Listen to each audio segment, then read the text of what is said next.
What's up, everybody? Welcome back to the channel. I hope you all are doing well today. And to all my new supporters joining us, welcome to the family.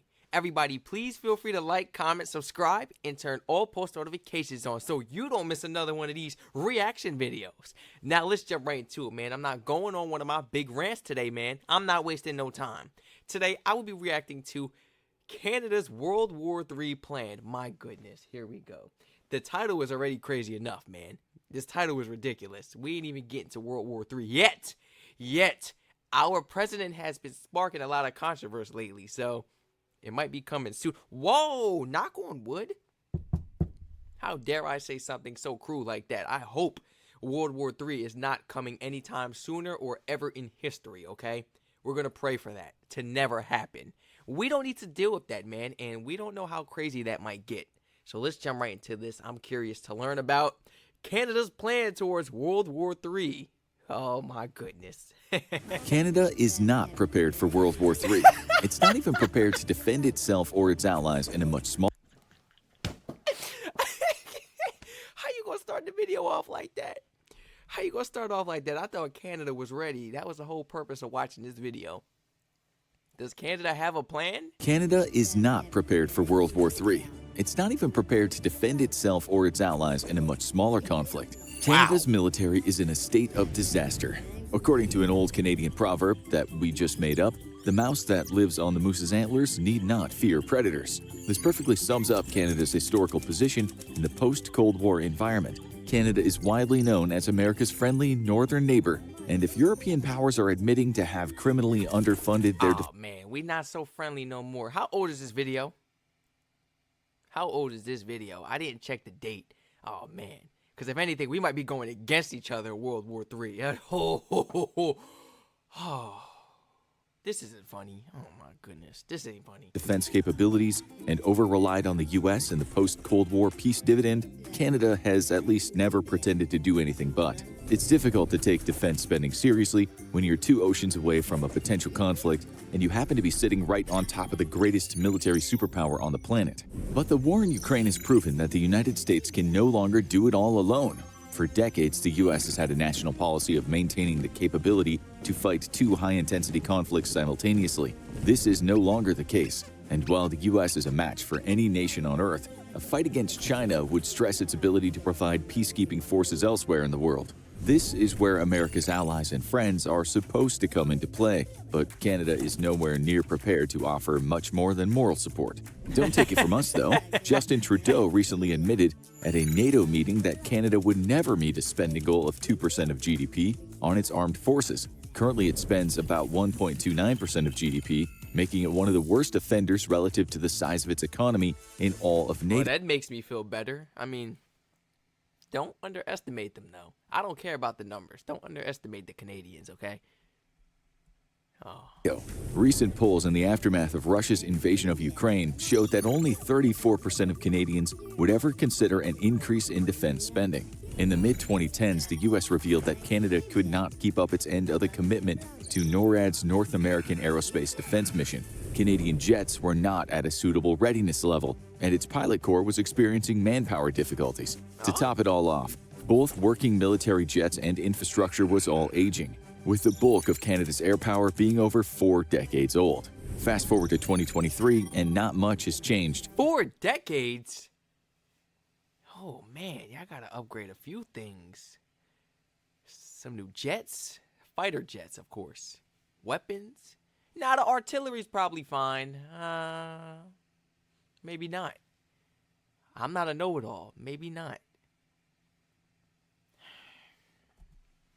Though Canada did agree to purchase 90-plus F-35s to modernize its Air Force to be delivered starting in 2026. I heard about that. So, what's wrong with Canada's military exactly? There are numerous very critical problems hollowing out the Canadian military, and the first is a problem of culture. While Canada has made impressive leaps forward to adopt a more progressive recruitment attitude, such as relaxing standards on visible tattoos, hair, gender, and facial hair, Canadians themselves are not sold on their own military, leading directly to critical recruiting problems. Currently, the Canadian Armed Forces are understaffed by approximately 16%, or 16,000 positions out of 101,500 active duty billets needing filled. This isn't just Canada's problem. Many militaries around the world are suffering from military recruitment shortages, including the US. But Canada's problem is acute, not just because of the size of its deficit, but where it's hitting its military the worst.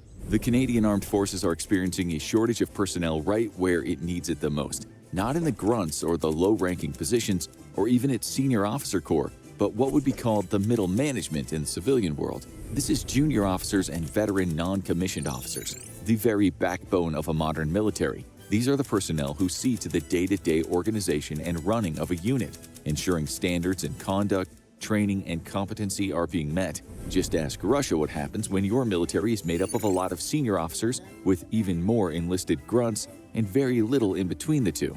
Canadian military culture and operational tempo is to blame for the shortage. Canada has struggled with a history of poor leadership, leaving many feeling disenfranchised, as they're also taking on the burden of a very high operational tempo. The wars in the Middle East and Canadian commitments to its allies and friends elsewhere all put Canadian personnel through frequent deployments, which can be very difficult on family life. Many simply choose to not re-enlist when their contracts are up, and for anyone hoping to build a family, enlistment is a poor choice. But with the Middle East wars winding down, Canada was finally on track to have recruitment outpace separations. Canada's Liberal government made a plan to address its troop shortfall by adding thousands of full-time and part-time positions to its military forces. All was going well until COVID-19 hit. The first year of COVID, Canada only recruited 2,000 personnel, or less than half that it needed to hit recruitment targets. The year after, 4,800 recruits enlisted, bringing hope to a bleak situation, but Canada still needed approximately 5,900 personnel per year,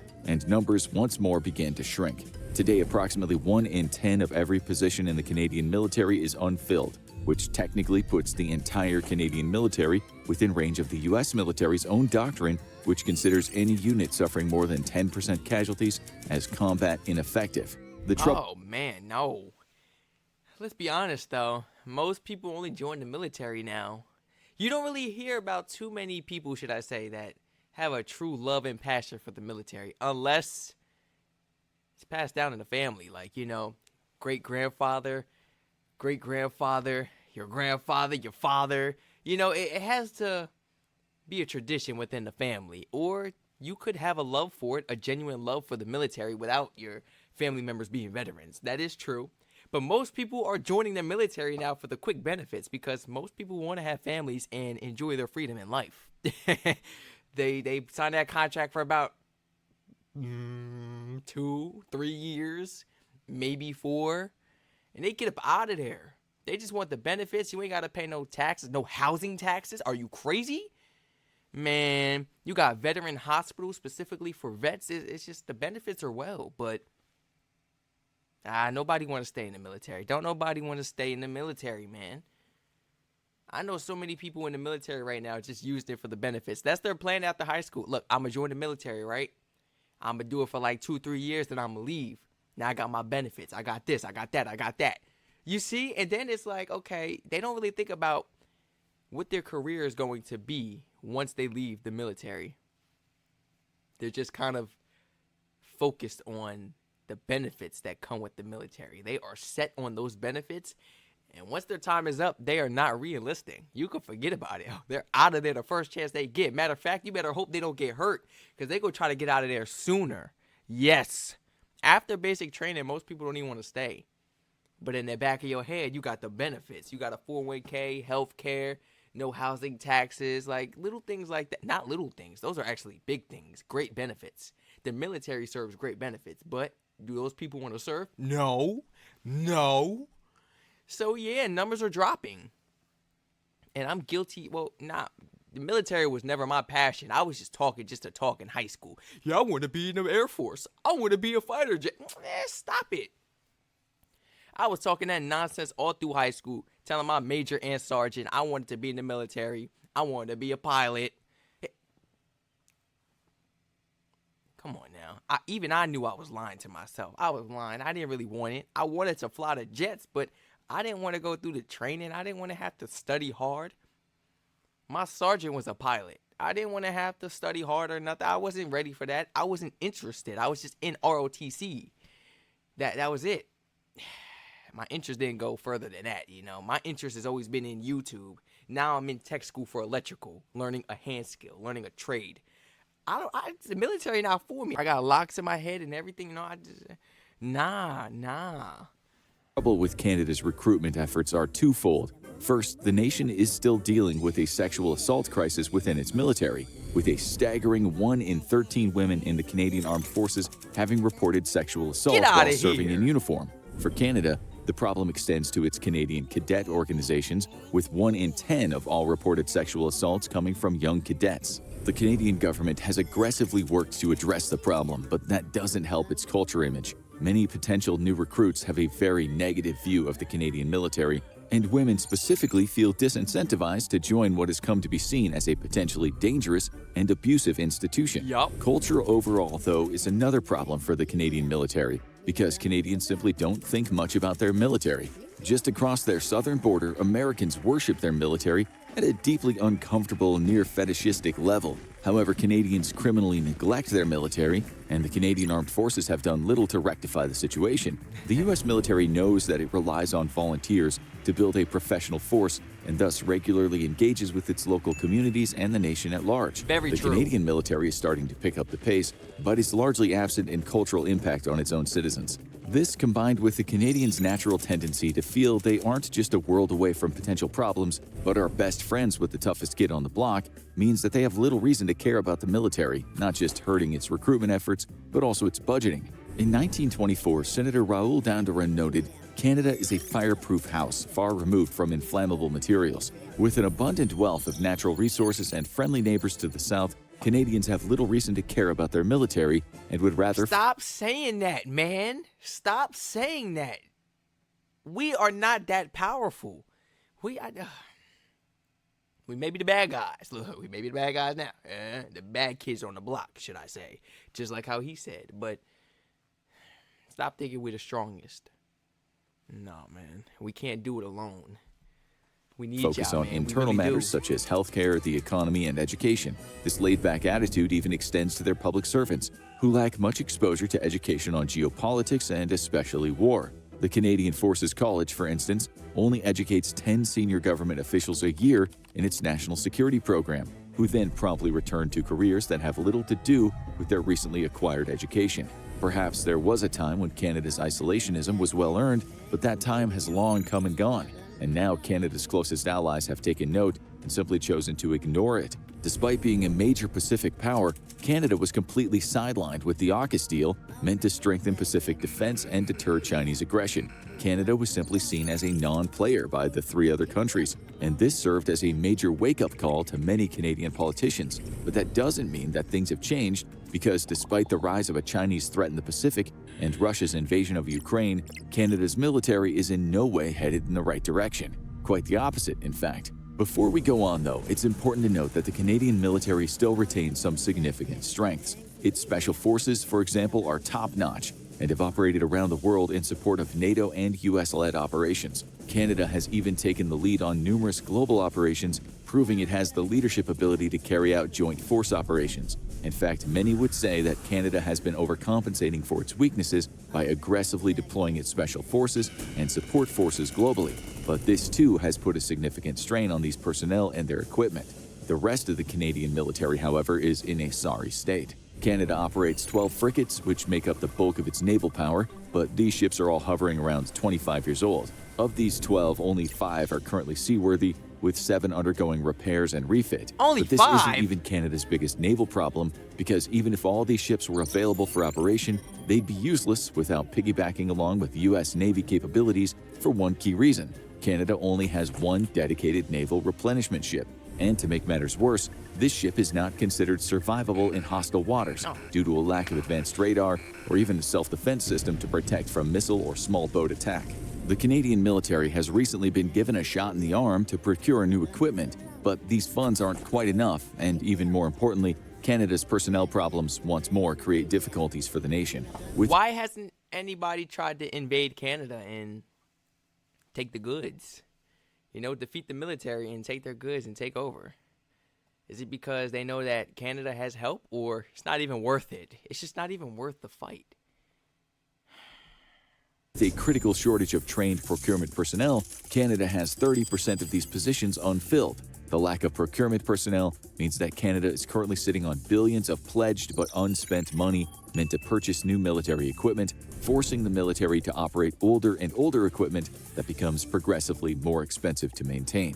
Making matters even worse, Canada has been very generous with donations of military hardware to Ukraine, and while that's deeply appreciated for everyone who likes a free democratic world order, the truth is, none of the equipment being sent overseas is being replaced. The lack of procurement personnel in its military and government is a result of its recruitment crisis and military culture both. However, Canada is also having trouble enticing qualified individuals away from private sector jobs, which often offer much better pay and work conditions. This is not a new problem for Canada, though, as the issue goes all the way back to the late 1990s, making Canada's equipment woes even more pronounced as upgrade projects languish due to a lack of trained personnel whose job it is to procure the proper equipment. Right. Key among these projects is an effort to replace its Halifax-class frigates, purchase more drones, and replace stocks of equipment donated to Ukraine. So, what's Canada to do in case of a Third World War or any major conflict? The first thing Canada must immediately do is recognize that it's no longer immune to external threats. Many defense experts warned that the COVID supply chain shutdowns very accurately mirrored what nations should expect in case of a war in the Pacific. However, China's ambition to take Taiwan would also leave it in control of the vast majority of the world's semiconductor manufacturing, including 90% of the most advanced 3mm models, which modern militaries and economies rely on. That makes Taiwan a global and very Canadian problem. Russia's expansion into the Arctic, though, also poses a threat that's closer to Canadian shores than ever before. Global warming will soon be opening new trade routes through the Arctic, as well as freeing up millions of square miles of ocean for commercial fishing and energy exploitation. Russia long ago read the writing on the wall, and in a surprisingly forward-looking move for such an incompetent nation, began to build up a military presence in the Arctic. The U.S. followed suit, expanding facilities in Alaska, but Canada is the real key to the Arctic, and conflict over the vast new resources in the melting Arctic will put Canada on the front lines of a major war. Making matters even worse, China has declared itself an Arctic power, despite having no Arctic coast whatsoever. Yeah. This means China is not content to simply sit the new Arctic gold rush out, bringing another player into the potentially explosive mix. Changing the minds of the Canadian people will be difficult, and perhaps they'll need their own Pearl Harbor moment, much as the isolationist U.S. needed in the Second World War. Right now, though, Canada can make realistic changes to its national defense and military while staying within its weak defense budget and still manage to have an outsized impact on any potential conflict. Rather than focusing on fielding an all-domain force similar to the U.S., Canada should instead focus on key areas and work to become a good We partner. ain't got no weapons, no upgraded weapons for defense. We're low on a budget. We don't got enough people enlisted. There's so many issues punching us in the face. Too many issues. What is going on? Help. Canada needs help. Canada needs help. I'm trying not to go on a rant until we finish this video. Partner rather than an independent military power. There are many areas that the U.S. could use Canada's expertise in, such as the cyber domain.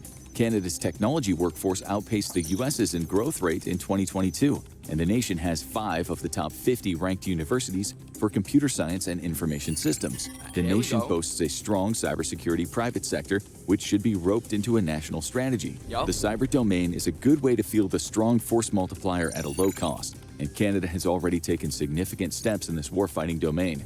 However, the government suffers from a poor working relationship with the private sector, with the Canadian Association of Defense and Security Industries report stating that a history of unproductive engagement, poor communication, and poor mutual understanding of capabilities have hindered efforts for the government and the private sector to work together. Another report from the Canadian Global Affairs Institute said that the Department of Defense and military both suffer from personnel shortages and poor cyber defense policy, as well as the lack of coordination with the Communications Security Establishment, a world-class cyber organization within the Canadian government.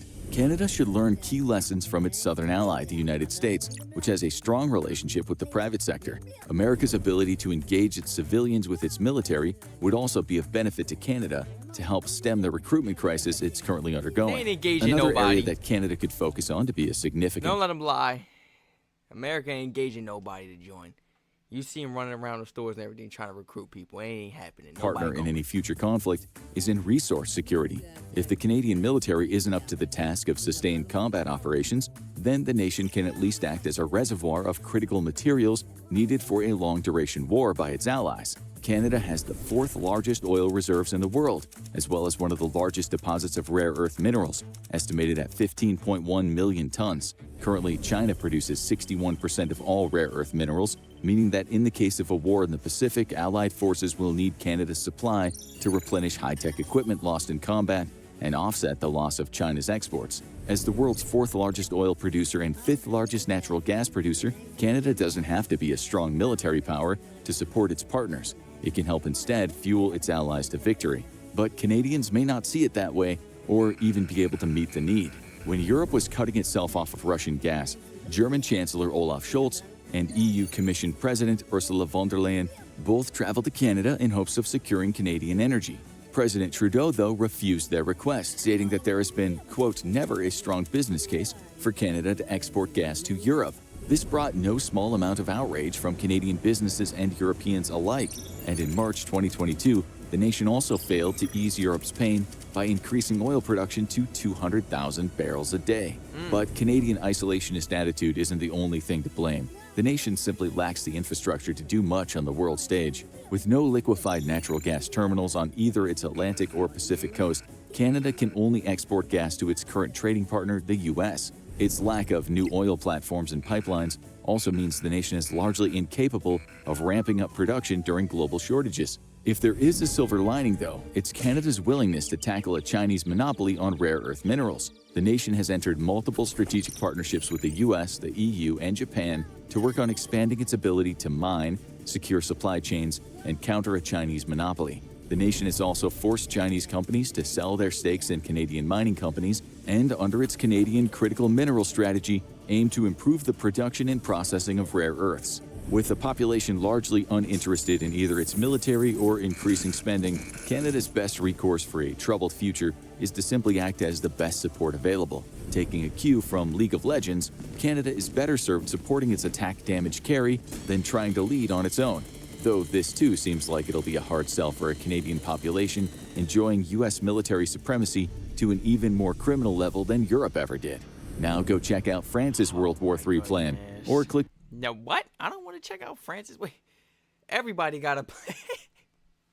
Everybody got a plan for World War III. Can we all just pray that World War III does not come about, please? Canada needs help. Canada needs help. Although, I feel like, well, I've always kept saying in the past that Canada would be great support towards our military if we did have to go to war. But yet again, we do need them to help us fight. It's more than just the oil and everything. We need them to help us fight. You can't really do that if you're not getting enough weapons. What's with the... Okay, I get it. You're helping Ukraine out because they were going through their things. But you're not even making up for all the artillery you are sending to Ukraine. So now we're losing weapons. Like, over the time, everything is just deplenishing. We don't have enough troops. We don't have enough weapons. We don't have enough money. Our budget is low. It's like, my goodness, you guys can't win, can you? And I honestly see why Canadians joke so much about your military, because before I didn't think it was a joke. I was like, stop it. Y'all military is powerful. You guys could do something if you wanted to. But realistically, you can't. All these ships in the water, and only one of them could stand a chance. But if it got bombed, it wouldn't stand a chance. So I'm like, does it really stand a chance? There's just too many issues going on. So I feel like Canada really needs supports from their allies. Yes, United States, NATO, they need support. Everybody, please feel free to let me know how you felt about this video down below in the comment section. And do you think World War III will come about towards the future? Hopefully not. Hopefully not. But this is something we need to be thinking about. So what do you guys think? How do you think Canada will react towards this situation if World War III was the spark? And what's the plan, man? I mean, how many of you will raise your hand and be like, okay, I'll help my Canadian military out? Or how many of you would just be like, nah, I can't do it. I can't do it. Be honest too. Everybody, please feel free to like, comment, subscribe, and turn all post notifications on if you enjoyed this video just as much as myself. Feel free to spam my comment section and use that suggestion link in my description down below if you would like to recommend some more of these intriguing, fascinating videos for me, myself, to react to, which we hope does not come about in the future anytime at all. At all.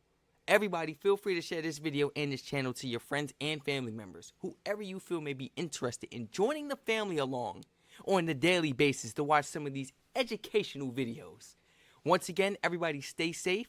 Feel free to let me know how you felt about this video down below in the comment section, and what would your plan be towards World War III, and how would you plan on helping your country out. I'll catch you guys in the next reaction video.